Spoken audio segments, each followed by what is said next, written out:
Question is, what does an item of rupee 400 cost after successive discount of 5% and 10%? इसका मतलब क्या है, 400 रुपये की कोई चीज़ थी, पहले उस पर 5% का डिस्काउंट मिला, फिर उसी पे 10% का डिस्काउंट और मिल गया। तो मैंने पहले भी बताया था कि हर नंबर अपने आप में 100% होता है। इसका 5% लेस निकालने के लिए हम इसे 95% निकाल लें।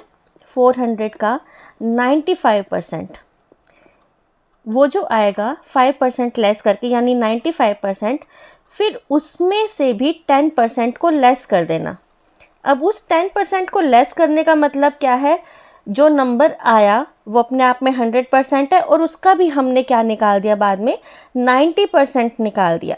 तो 400 का 95% जो आएगा उसका भी हमें क्या निकालना है, 90% निकालना है।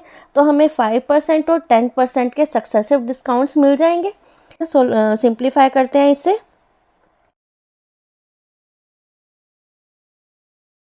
तो ये आया 19 मल्टीप्लाई 18।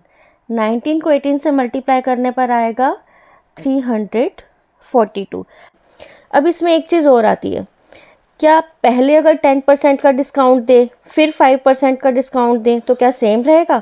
ऑफ कोर्स सेम रहेगा, क्योंकि 400 का अगर मैं पहले 90% निकाल दूं, यानी कि मैं 400 को पहले 90% निकालने पर, यानी 90/100 करने पर, फिर ये जो नंबर आएगा उसका 95 निकालने पर, मल्टीप्लिकेशन आगे पीछे ही तो हुई है, बस इतना सही तो फ़र्क पड़ा।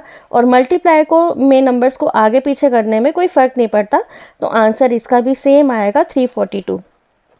One more question arises here कि 5% और 10% का अलग अलग डिस्काउंट देना और 50% का कलेक्टिव डिस्काउंट देना क्या सेम है?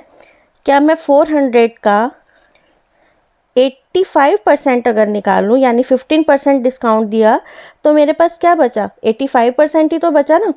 तो इसे अगर निकालें तो 85 मल्टीप्लाई 4 इज इक्वल टू 340। तो 15% का कलेक्टिव डिस्काउंट 5% और 10% के सक्सेसिव डिस्काउंट से अलग है, और डिफरेंस कितना है, 2 रुपये का डिफरेंस है यहाँ पर। 340 ज़्यादा डिस्काउंट मिला है हमें यहाँ पर 60 रुपीज़ का, और यहाँ हमें मिला था डिस्काउंट 58 रुपीज़ का। मुझे लगता है कि आप ये समझ गए होंगे। If you understand it, well done, thank you.